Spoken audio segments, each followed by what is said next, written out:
because they aggregate. So if you get syndicated in LexBlog, you're going to get the benefit of visibility before that audience. You don't have to do a thing. They just pick up your RSS feed. So you look at people who are aggregating your content, and how do you tie in with them?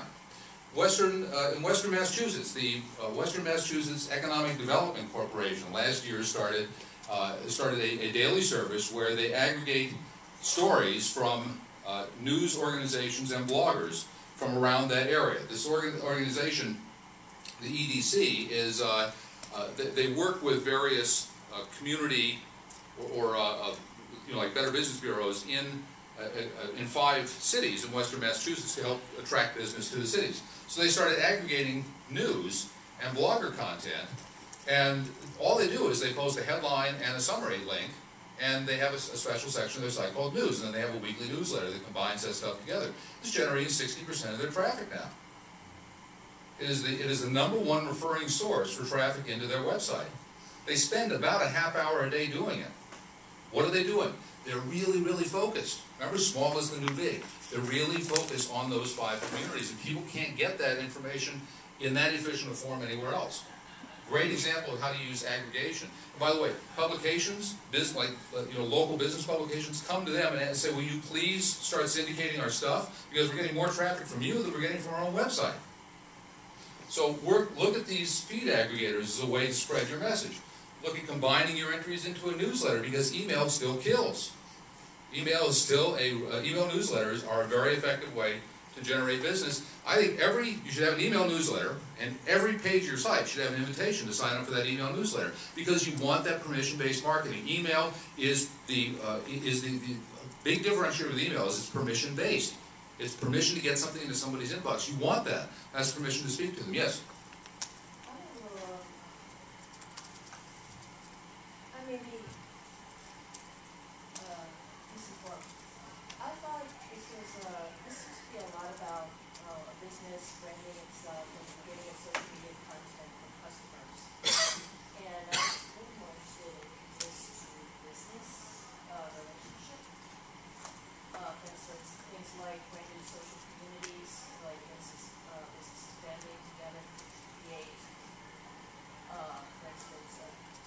Value-driven content. This seems to be very much still oriented towards business toward the customer. Well, the customers are the businesses. Consumers, businesses. Oh no, this is not. I haven't given you a single consumer example yet, with the exception of the auto dealers. These are all business-to-business examples. I got a few more I'll give before we're done. Yes? What do you see the difference between a newsletter and a blog? A newsletter is transmitted out into somebody's personal space, their inbox. A blog is something, unless they choose to subscribe to a feed, a blog is something that the customer has to make the visitor has to make a conscious decision to visit. So you're recommending doing the 2? Yes, I would absolutely do the 2. I would make the newsletter an aggregation of the blog entries. And make sure anything that goes in your newsletter needs a corresponding web page, because the way people share today is less and less by forwarding emails and more by tweeting, posting on Facebook, and bookmarking. So you want to make sure, this is something that PR people, I think, want to communicate this to PR people, because I get a fair number of press releases. I get press releases all the time that don't have a corresponding web page. Now, how do I communicate the press release? Chances are I'm going to tweet it. So if you don't have a web page I can point people to, your press release is going to be wasted. I'm not going to use it. Yes? I may be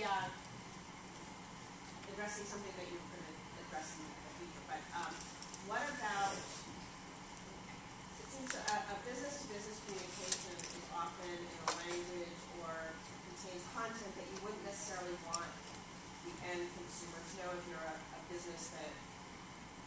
So we provide consumer products, but we want to talk to our own customers, our distributors, wholesalers. So what do you recommend for content that could be found by consumers? You're talking about channel relationship versus direct-to-customer relationships. Exactly. Yeah. And there are some things that you don't necessarily want to cross. Right. Well, I would have two different modes of communication. I mean, Do you think there's a danger in consumers finding a B2B piece and getting, confusing your consumer message at all? I suppose there is, but if your content is oriented toward your channel partners, I doubt many consumers are going to find that very interesting. If you're airing, proprietary stuff, I would say stick to other channels for that, phone, email. But Dell is one of many companies that has channel blogs and also consumer blogs and many others. Kodak is another company that does it this way, and they don't have any conflict because the consumers aren't really interested in what they're telling the channel partners. More of like future products that you're talking up with your channel partners.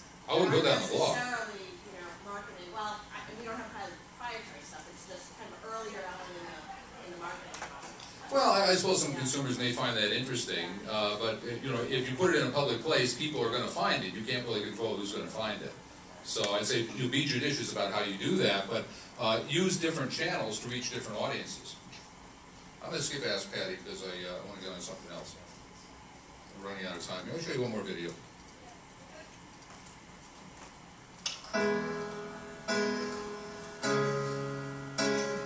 You've got a face that's lighting this place with sunshine.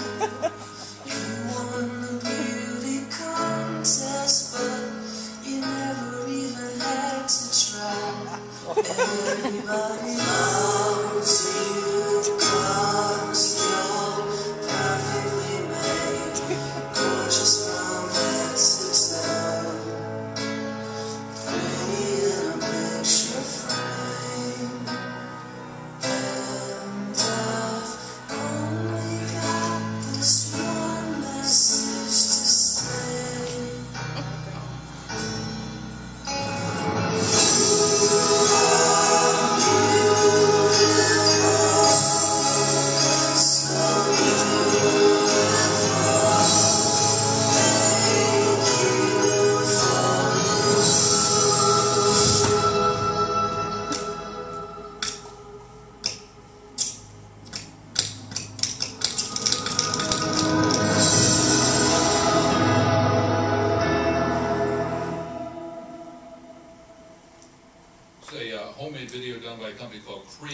They're based out of North Carolina, and they do LED lighting, that new super bright, highly efficient form of lighting.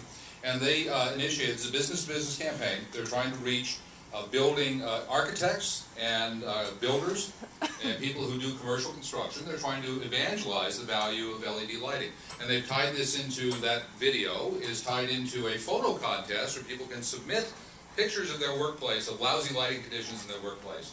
And the winner is chosen every month, I think, and that person gets like 5 lighting fixtures. And it's been a great campaign for them. It uses all different aspects of social media. They're working it through all kinds of different channels. And their goal is they just want to raise awareness. Their view is we're not trying to sell free products as much as we're just trying to sell LED lighting because the rising tide will raise all ships. And that's another example, I think, of how humor can be used to spread a message because people tend to share stuff like that. So, a few B2B examples just to close with. One of my favorites, Clickable Gurus. Clickable is a marketing services company that specializes in internet marketing. And they when the company started 3 years ago, they were trying to raise visibility in this very crowded market. And they came with this idea of the Clickable Gurus. They took 3 of their best internet marketers, and they sent them out into the field, and they said, go and be helpful. Just be helpful. We don't want links back to Clickable. We're not looking for inbound traffic. We don't want you to sell anything. We just want you to help people to be better internet marketers. And this really, really works. Just send people out and have them be helpful. For them, it resulted in a 400% increase in ad billings in 1 year. Because what happens is people see this kind of advice being posted, and they say, who is this person? And they start looking, and they follow the trail back to the company where that person works. The EMC did this early this year. EMC has a product, XML database, very sort of geeky product that very few people know about. They hired 2 consultants, and they said, Go out and be helpful, and just spread the word about XML databases. And if you need to refer people to competing products, so be it. That's exactly what they did. In fact, in 7 out of 10 of the comments that they posted elsewhere on the internet actually referred people to competitors' products. But it didn't matter, because within 3 months they were the single largest sources of leads for EMC's XML database. Look at your Google Analytics and look at your About page. Look at the traffic coming to your About page. It's remarkable. I was working with a company a couple of weeks ago. Half of the traffic to their website was coming to their About page. People wanted to know who was working here. Who are these people?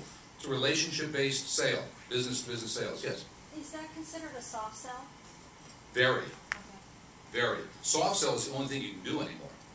Because people don't have to listen to hard sells. They don't want to listen to hard sells. There's so many sources of information about your company and your products that that your information, unless it is helpful, they just tune it out.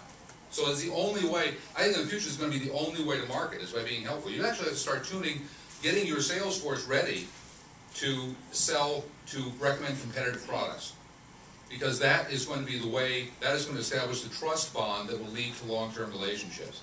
That is heresy to suggest that to most corporate executives. But I really think that is the way. We see, again, example like this, that just being helpful is the best lead generator out there now. Because people will tune out anything that isn't helpful. Element 14 is a site is a community set up by electronics distributor Premier Farnell that is a document repository. It's kind of a clever idea. Engineers spend a lot of time searching for documents, spec sheets and diagrams and white papers. And so they created a document repository. It's a social network in which anybody can contribute a document. And the more documents you contribute, the higher quality, the higher they are rated by the community, the higher your visibility in the community. This is aimed, by the way, at their dealer channel. The purpose here was to create a place where the dealers could share their expertise and build visibility with the companies. To your questions earlier about harmonizing the dealer and the end customer channel, I think this is a really clever way that they did it. By the way, channel partners are clueless about this stuff. Right? One of the best things you can do as a marketer, if you are at a corporate level, is provide education to your channel partners to help them use these tools, because they don't know what to do. I see this all the time. You can be a very valuable source of advice to them and solidify your relationship with those partners. Spiceworks is a novel business. It's actually a media company disguised as a software company. They give away a very sophisticated systems management tool called Spiceworks that is particularly useful for people in small and medium-sized businesses. And they realize, they give it away, they don't charge any money for it. And they realize that the value here was that systems administrators spend an awful lot of time during the day staring at a screen. What better advertising medium than that, than the systems administration console? So they sell advertising. And they're doing extraordinarily well. They have every top technology company is working with these guys right now. CDW is doing like $1 million a year with Spiceworks. Spiceworks has 1 million customers. They just passed 1 million members. And the retention is amazing. Go to this site and look at how involved, how engaged these customers are. Any media operation would kill to have this kind of reader engagement. And people don't even know it's a media site. All they know is it's giving them something valuable for free. They have conferences. Members have organized over half a dozen conferences around the world, around Spiceworks, all by themselves. And those are my examples. And I'm finishing here right on time. If well, I want to break now because it is our time. You're on if you want to discuss this anymore. Thank you.